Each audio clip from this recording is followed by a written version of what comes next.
Welcome to the Upper Room. We're coming to you from our home in Montrose. It's a crisp, cold, almost winter day, but they're beautiful here in western Colorado.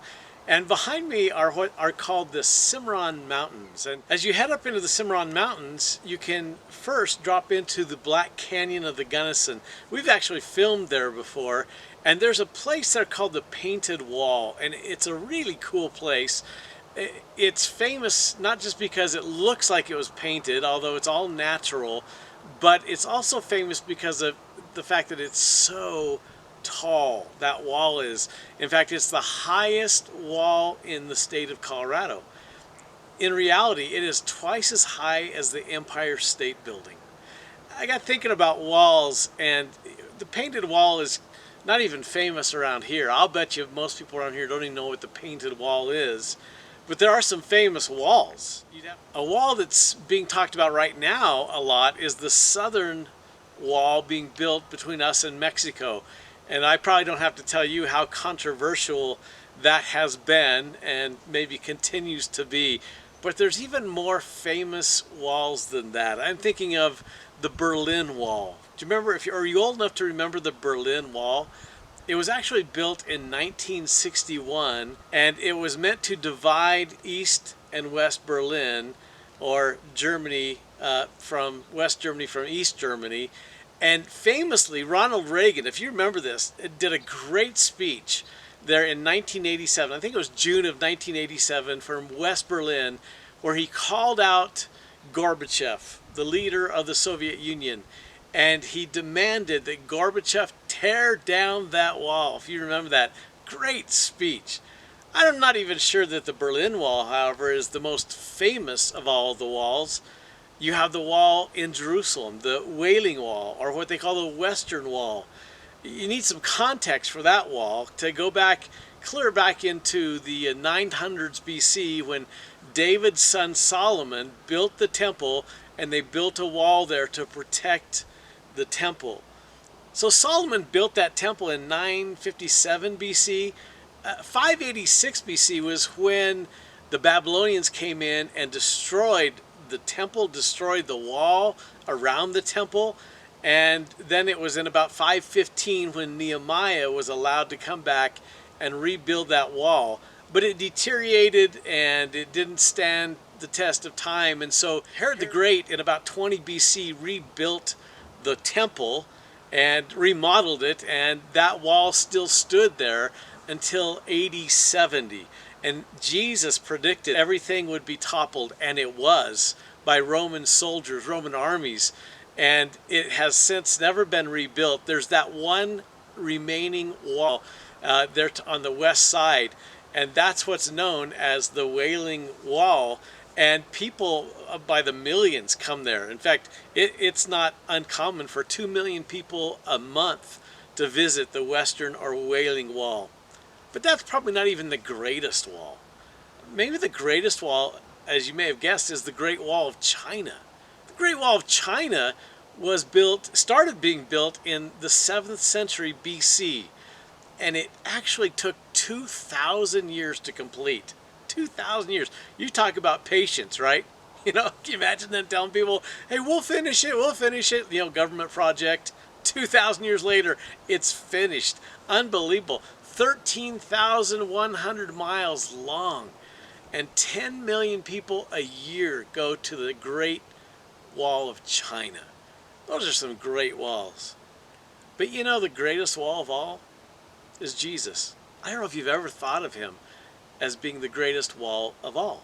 Greater than the Great Wall of China, than the Western Wailing Wall, than the Berlin Wall, greater than all of them. See, it was Jesus himself that said in Luke chapter 12, verse 51, he said, I have come to divide mankind. I don't know if you know that. That's what walls generally do, is they divide people. And Jesus said, I will be that wall that divides mankind. You'll either find yourself on the right side of Jesus or on the wrong side of Jesus. It's not just that he divides all mankind, he divides all of time.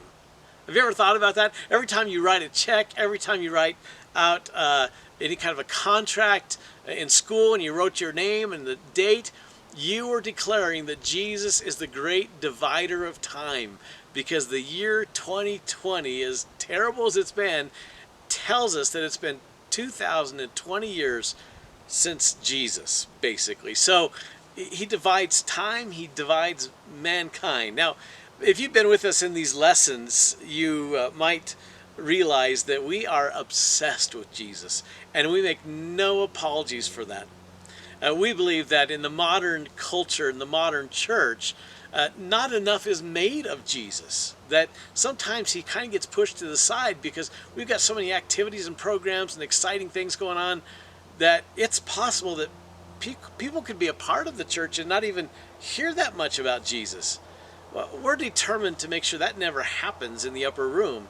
We've told you that we believe, in essence, for sure, and this is very basic, that he's the creator and he is absolutely the communicator to us of who God is and what God wants, and he is the cure-all of everything, which really is the cure-all of our sin.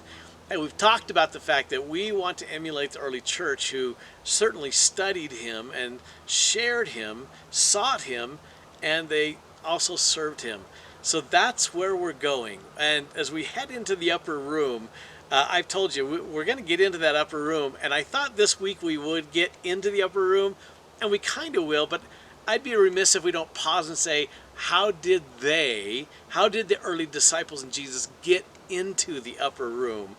And I tell you, I think it's pretty remarkable. We're going to talk about that. So if you'll join me in Luke chapter 22, we're going to read what led up to Jesus and his disciples entering the upper room. All right. And it's really significant, I believe, and it's worth an entire lesson for us to talk about and make sure we understand. So here we go. We're in Luke chapter 22, starting in verse 7. It says, "Now the festival of the unleavened bread arrived, when the Passover lamb is sacrificed." Okay, so it's Passover is what it is. This is the Thursday before the Friday that Jesus will be crucified. And here's what Jesus says to probably two of his three closest friends, Peter and John. It says, verse 8, "Jesus sent Peter and John ahead, and he said, 'Go and prepare the Passover meal so that we can eat it together.' 'Where do you want us to prepare it?' they said. And so Jesus responded by saying, 'Well, why don't you Google hotels.com and Vrbo, maybe Airbnb as well, because we want to compare prices, want to do some shopping around. We got to get the best price. You know that Judas has been skimming off the treasury account that we have, and so we're going to need the best possible place for the least amount of money. Look at the reviews, compare the reviews, and then text me back, and then we'll land on some place. Hopefully, the Father will provide some place for us to meet one last time." Okay, maybe not. Verse 10. He replied, "As soon as you enter Jerusalem, a man carrying a pitcher of water will meet you. Follow him. At the house he enters, say to the owner, 'The teacher asks, where is the guest room where I can eat the Passover meal with my disciples?'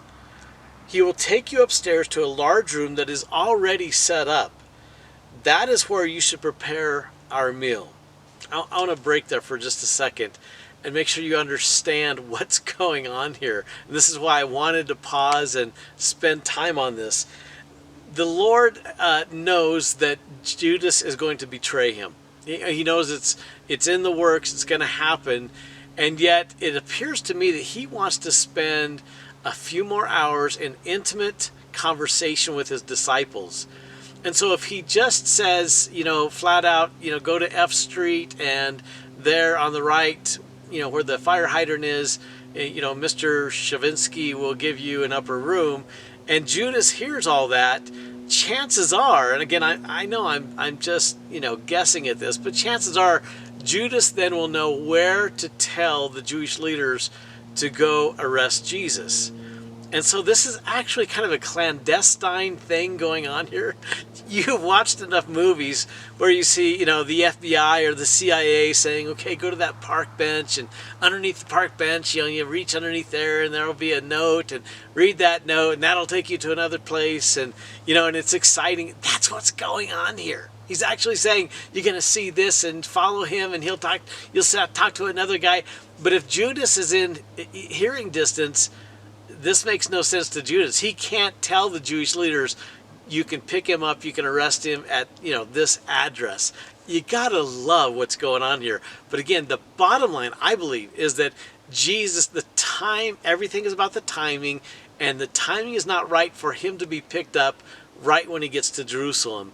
He needs some more time with his disciples, and that's why we are going to spend a lot of this coming year talking about what happens in that upper room, because whatever it was worth this clandestine thing going on that Jesus has with Peter and John. Okay, so all that being said, verse 13 kind of wraps it up. They went off to the city and found everything just as Jesus had said, and they prepared the Passover meal there. Okay, so let's kind of wrap up this little scene here and see who's involved. There is one main character and there's 4 minor characters, and I think you're knowing where I'm going with this. Of course, Jesus is the main character, and we'll talk about him, but let's talk a little bit about the minor characters in this little play being played out, if you will. Okay, so you have Peter and John, 2 of the 3 of the inner circle.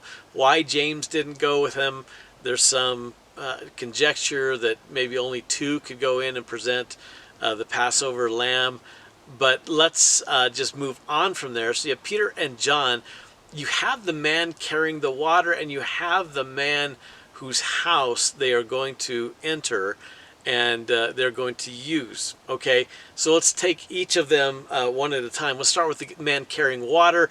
To you and to me, that doesn't mean anything. In Western Colorado, that'd be like me saying, hey, you're going to see a guy in an F-150 Ford pickup. Let's say it's white. Okay, I just described half our county. So that's not what's going on here. It's very specific, because in that day and age, a man carrying water would stick out like a sore thumb. Men did not carry water. The women carried the water. So for them to see a man that is carrying water, they would know immediately, this is the guy. This is the guy. And the scripture we just read says that, and he approached them. And we're going to talk about that idea, that it wasn't just Peter and John looking for somebody. It was a man doing something uncommon, looking for these 2 guys. Who knows how he knew that they were the guys he was supposed to meet. So there's the man carrying the water. There's Peter and John. And what I want to not spend a lot of time on, but I want to mention, is that they were obedient. They didn't have to do this. They could have, and a lot of us would have walked into Jerusalem and said, what's with the secretive stuff Jesus is doing? All right, let's just find the best place we think will fit best for us. We'll take this into our own hands. They were absolutely obedient to the very last detail. And you know by now that that's a theme with Jesus. It'll be a theme in the upper room. If you love me, obey me. That's how I know you love me. That's how others will know you love me. Peter and John display incredible obedience. They don't question him. They don't say, that sounds kind of wacky, Jesus.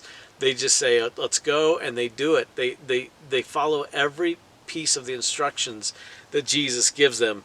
And then, of course, there's the man who owns the house, and he simply does what God has asked him to do, and that is allow these guys to go into the upper room. But I want to land on the last phrase, and we're going to come back to it later, but here's the phrase.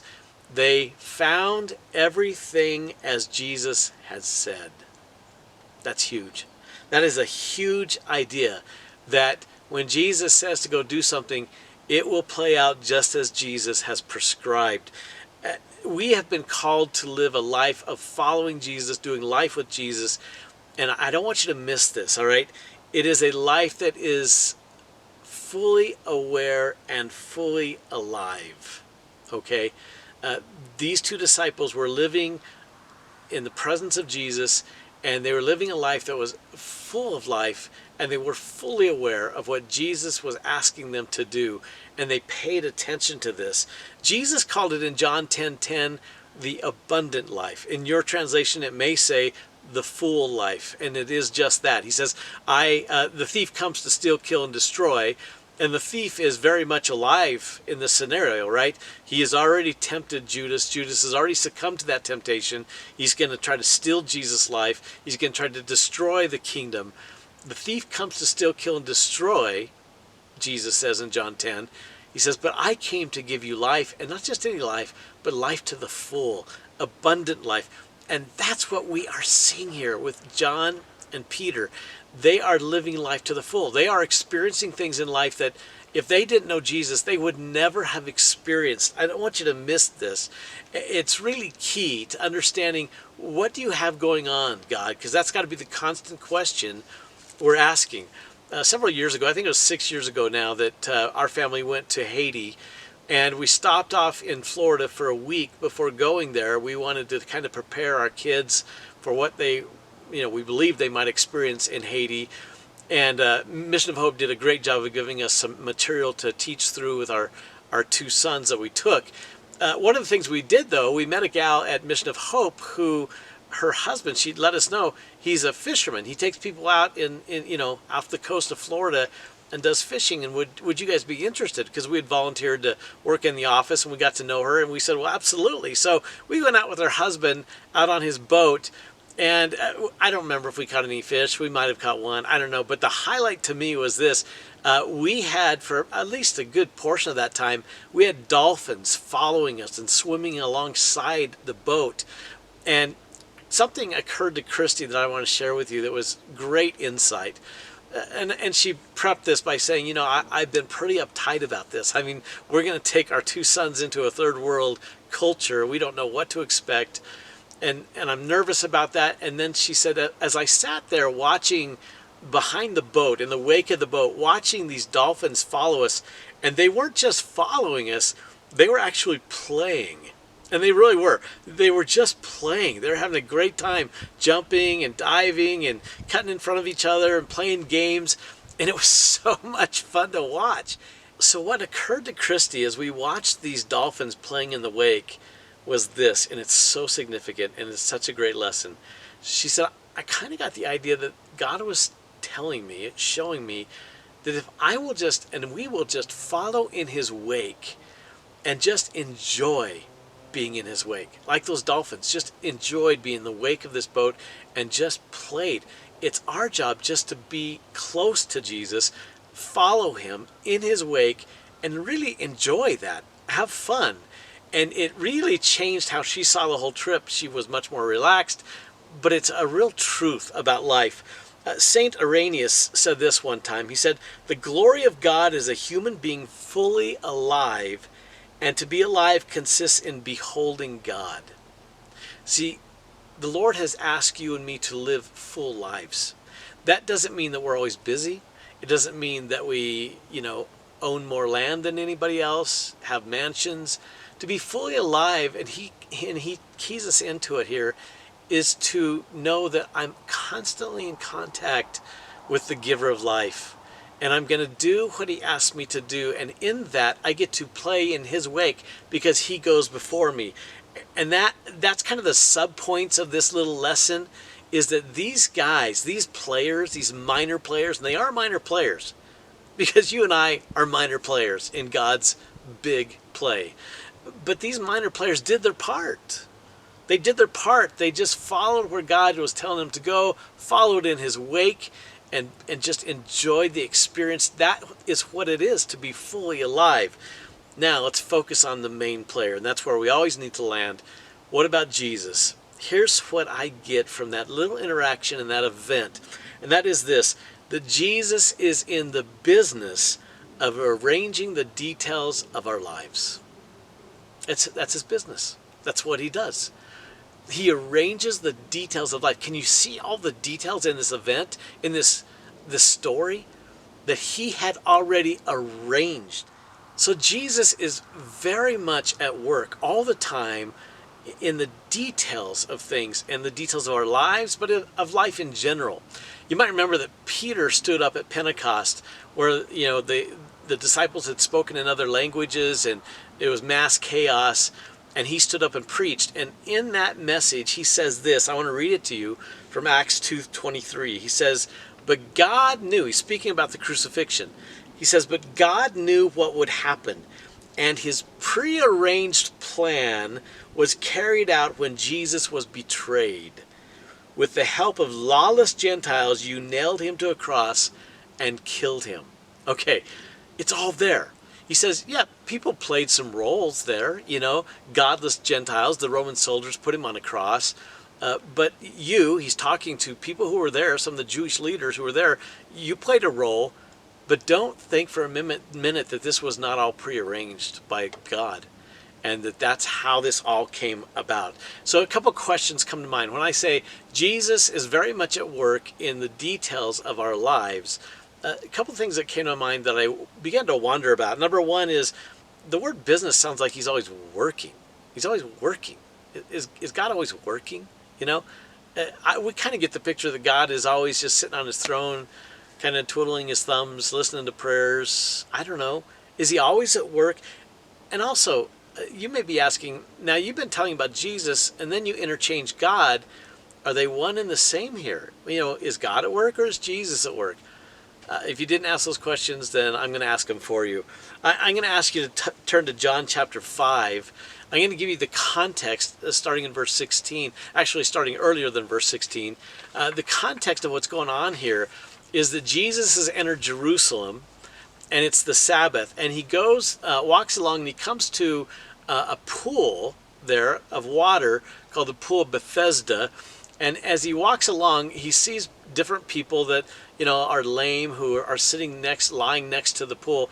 And one guy he sees, scripture tells us in John that he had been there for 38 years, or he had been crippled for 38 years.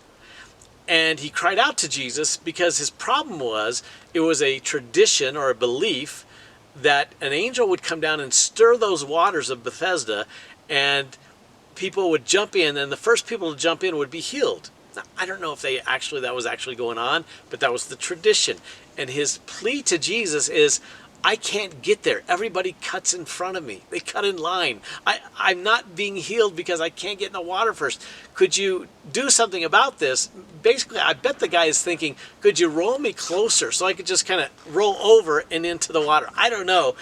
But Jesus knows that, I'm going to do a whole lot more for you than just this. But remember, this happens on the Sabbath, and he heals the guy, and he says, he's been laying on a mat, and he says, pick up your mat and walk. And when the Jewish leaders see this guy, who they have known, his whole life pretty much has been without the ability to walk, and now he's carrying a mat, you would think they would jump up and down and say, wow, this is great. How did that happen? Way to join the land of the living that walk. That's not what they say. You know what they say? They say, how dare you? How dare you break the law of the Sabbath by working, by picking up a mat and walking with your mat? You are working. And they say, how did this happen? He said, some guy healed me. And they want to know more. He finally tells them, he finds out it was Jesus, and he tells them, and then the passage goes on to say that Jesus then came under incredible persecution from the Jewish leaders. What was his big sin? It was allowing someone to work on the Sabbath. Okay, now, when they come after him, he does not back down. He does not say to them, I probably shouldn't have done that. I know I'm kind of messing with the rules here. Here's exactly what he says in verse 16. So the Jewish leaders began harassing Jesus for breaking the Sabbath rules, but Jesus replied, listen to his reply to them, my Father is always working, and so am I. We don't take a Sabbath. Now, did God take a Sabbath after creation? Did Jesus take a Sabbath after creation? After the 6 days of creation? Of course he did. And he demanded that the people take a Sabbath, but he does not take time off. He says, I'm always at work. My Father and I are always at work. It goes on to say that the Jewish leaders tried all the harder to find ways to kill him, for he not only broke the Sabbath, but he was calling God his Father, thereby making himself equal with God. This was unacceptable, unforgivable, and that's why they really came after him. So if there's any part of you that's doubting that Jesus claimed to be God, this is one of many situations, especially in the book of John, where he makes that claim. And it's what ultimately got him put on the cross. But I want to go back to this idea that God is always at work. And that means, and you watch this scenario play out that we did, where Jesus sends Peter and John into Jerusalem and all the details have been worked out. Some people are really convinced that God is too great, too big, and I understand it to some extent, to be involved in the details of our lives. But he doesn't work. He works all the time. He's always at work, Jesus said. But he doesn't do it in the ways we expect, and sometimes we're shocked by that, and we just don't allow for that. Os Guinness, in his book Renaissance, The Power of the Gospel, However Dark the Times, he writes this, and he's a great Christian thinker. He says this: the kingdom of God is an upside-down kingdom. Back to front, inside out, kingdom that stuns our expectations and blasts us out of our ruts and our prejudices. Above all, he writes, it rebukes our pride and pricks the bubbles of our pretensions. God is different from us. He works differently from us, and it is up to us to mirror his will and his ways. Man, he nails it, doesn't he? If you begin to say, God is not fitting into my box I have for him, you're right. He doesn't fit into a box. He works differently, and it's up to us to be aware of what he's doing, to join him in his wake, and then have our ways and wills conform to his, is the idea. Now, let me give you 4 quick examples about this, about how Jesus did things differently than most people, and how God works in ways that it should actually blow us away if we pay attention. The first one is his first interaction with his disciple Nathanael. I'll pick it up in John chapter 1, starting in verse 45. Philip, who had already met Jesus, went to look for Nathanael and told him, we have found the very person Moses and the prophets wrote about. His name is Jesus, the son of Joseph from Nazareth, exclaimed Nathanael. Can anything good come from Nazareth? That was just kind of a common phrase that people threw out. Nobody thought anything happened in Nazareth. Who could come from that? Certainly not the Son of God. Philip said, come and see for yourself.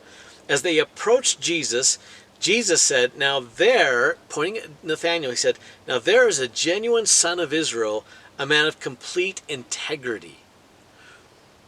How do you know about me? Nathanael asked. Jesus replied, I could see you under the fig tree before Philip found you. Then Nathanael exclaimed, Rabbi, you are the Son of God, the King of Israel. What is that about? We don't get to know what it was that Nathanael was doing under the fig tree. Maybe he was whispering secrets to somebody or whatever, but something he was doing that he thought nobody noticed. Jesus noticed, and when he brought it to Nathanael's attention, he realized, you are who they say you are. You are the Son of God. Andy Andrews has a series of books that are just wonderful books. And in the series, 2 of the books are called The Noticer and The Noticer Returns. And they're basically an allegory, and not to spoil it for you, but you should listen to them or read them, of how Jesus would interact with people today. And he actually he's given him the name Jones. And people say, Mr. Jones, no, not Mr. Jones, just Jones, kind of like Jesus, not Mr. Jesus. Anyway, one of the ideas behind these books is that when Jesus was on this earth, he noticed things. And we see that with Nathanael. He noticed things, and he had a different perspective than everybody else. The second event is really interesting. It comes out of Matthew chapter 17, starting in verse 24. On their arrival in Capernaum, the collectors of the temple tax came to Peter and asked him, doesn't your teacher pay the temple tax? Like, is he skating by here without, paying his way? Peter says, yes, he does. So Peter obviously knew that he'd seen Jesus pay the tax. Yes, he does. Then he went into the house. But before Peter had a chance to speak, Jesus asked him, what do you think, Peter? Do kings tax the people they have conquered? Peter replied, they do tax the people they have conquered. Well then, Jesus said, the citizens are free. However, we don't want to offend them, so go down to the lake, throw in a line, open the mouth of the first fish you catch, and you'll find a large silver coin. Take it and pay the tax for both of us. Don't you just love that interaction? First of all, Peter has this conversation outside of a house with these other people, And Jesus knows what the conversation is. Before Peter can even come in and ask him, Jesus initiates the conversation about taxes. And then his answer to paying the taxes is so remarkable. It shows that he's so involved in details that you and I it just would blow our minds. And you might say, well, there's no evidence that Peter actually found that coin in the mouth of the fish. I can guarantee you he did, or else Peter would have mentioned, you were wrong there, Jesus, or you missed that one. Or later he might have said, Jesus was amazing, except for that time when we couldn't find the coin in the mouth of the fish. Of course they found it. And of course that is some of the foundation as to why Peter would go into Jerusalem and say, if the master says it's going to happen, it's going to happen. Very cool.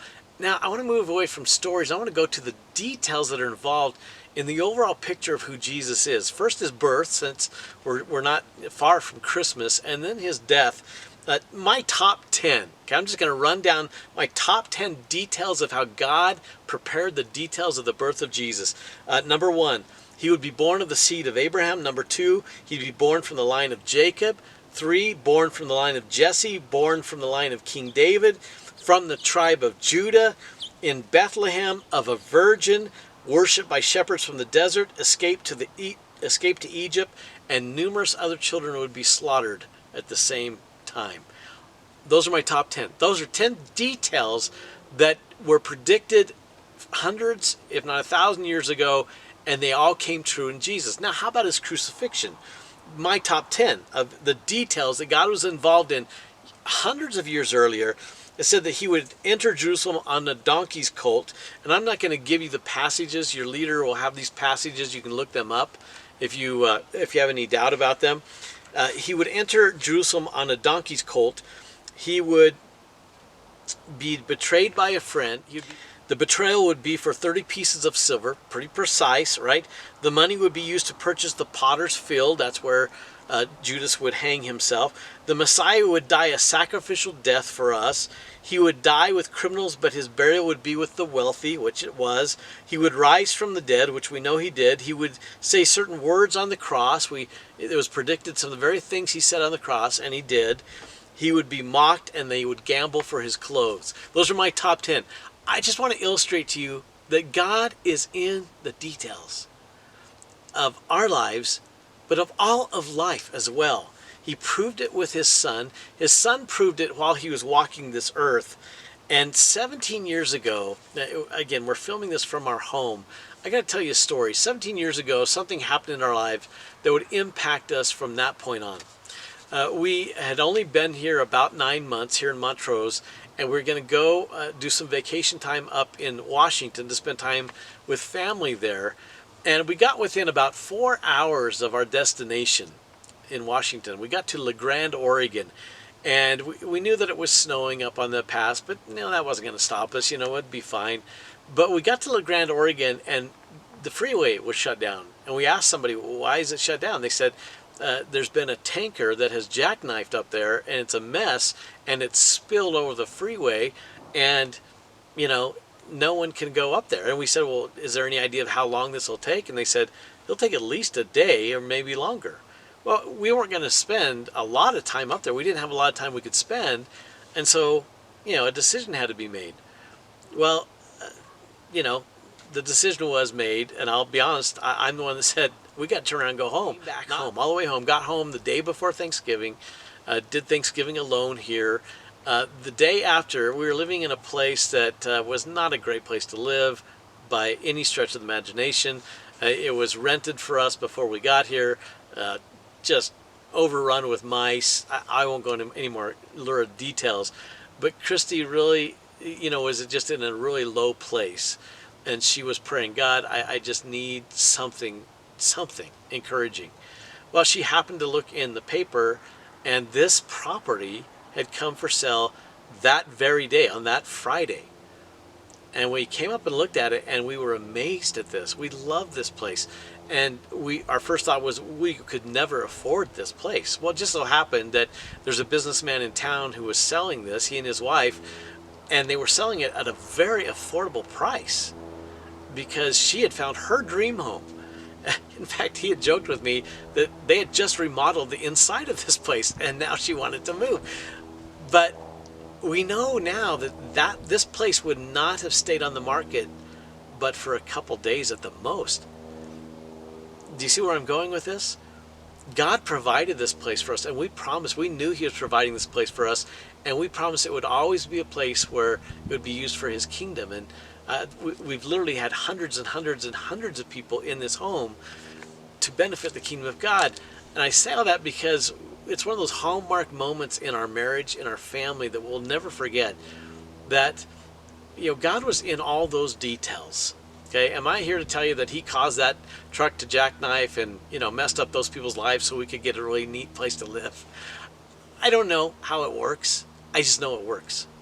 And we've been playing in his wake for a long time. And we really feel that way. That we feel that we have stayed close to him and enjoyed being the beneficiaries of the details of life that he has worked out. Honestly, sometimes you say, I don't see you at work, Lord. I don't see it. I want to see it.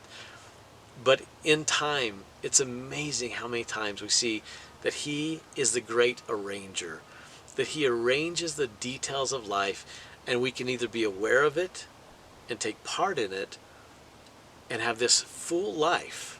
Again, I'm not talking about mansions and fancy cars and fancy vacations. I'm talking about seeing God at work in a way that blows your mind, knocks your socks off. And to do that, you got to play in the wake of God. Peter and John that day were playing in his wake. When he said, do this in this specific way, they didn't hesitate. They didn't doubt him. They didn't come up with a better plan. And it all came about. The story is told of an evangelical preacher that was going from town to town. He found himself in a country town, setting there in Ohio. And as he kind of walked around and got to know some people, he was really impressed by one farmer. And so he asked him to say the opening prayer for their breakfast that they were going to have. And so the farmer said he was certainly willing to do that. They all closed their eyes, and the farmer started out simply by saying, Lord, I hate buttermilk. And at that, the preacher kind of opened one eye like, where is this going? Did I make a big mistake? The farmer paused a little bit, and then he said, Lord, I hate lard. Now the preacher's really giving some serious thought as to whether he should intervene into this prayer. But he just thinks, I don't want to intervene. I'll just hold on here. The little farmer says, Lord, I hate raw white flour. Well, now the preacher is just exasperated and ready to just call it all off. And then the farmer keeps praying. Lord, as much as I hate all that stuff, I sure love it when they're mixed together and they come out like biscuits, because I love biscuits. And then he went on to pray this. He said, Lord, when we get impatient with what you're doing, teach us to wait, because you're going to mix it all together in a way that we never expected. And my guess, Lord, is it'll come out a lot better than biscuits. Isn't that true? God is in those details, and we look at one detail at a time, and we don't get it. I don't get the point. Lord, what's the big deal about a guy carrying water? What's the big deal, about going to this other guy's house? And I have a friend from high school. I really haven't seen him since high school, but that's what, the benefits of Facebook. And he posted something not long ago about a murmuration. He lives in Amsterdam, actually, and he got connected with this photographer, professional photographer, that loves to take pictures of murmurations. Now, do you know what a murmuration is? It's an amazing event that very few of us get to see. We actually have some white doves that live close by, and they kind of do this thing. Let me explain to you what a murmuration is, and I'm going to be showing you some pictures of murmurations from this Danish photographer. No one knows why they do it, yet occasionally hundreds of thousands, sometimes millions of starlings gather in great shape-shifting flocks called murmurations. After decades of observation, researchers continue to be uncertain how they do this. The starling murmurations are an example of swarm intelligence, which is also seen in vast schools of fish. So far, even complex algorithmic models have not been able to explain the starling flock's unique ability for group acrobatics. What has been measured, however, is the reaction time of individual birds flying as a group. Flying as if controlled by a single brain, the birds use just under 1/10 of a second to move as a team or group and successfully avoid mid-air collisions. It's almost a magical or mystical orchestration or arrangement. As I learned about murmurations, I thought of what we're talking about today. It is almost a mystical thing that God does as He arranges the details of life. And it's not just about us, but it's about life in general. How God is always at work. Jesus was constantly at work arranging life. The only question that remains, that's who He is. He is the great arranger. He's the great orchestrator. The only question that remains is, will you and I be aware of what He's doing? Give Him credit for it and live fully in His wake. Live the full life that He offers us. Isn't it amazing that God is so interested in the details of life? And He's constantly orchestrating and arranging those details. He's constantly at work. Jesus was the exact representation of the Father. He said, I'm at work. My Father's always at work. What are they doing?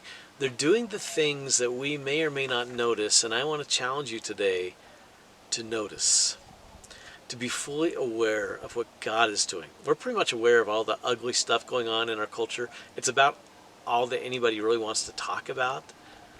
How about if we do this? How about if we do something different and become fully aware of what God is doing?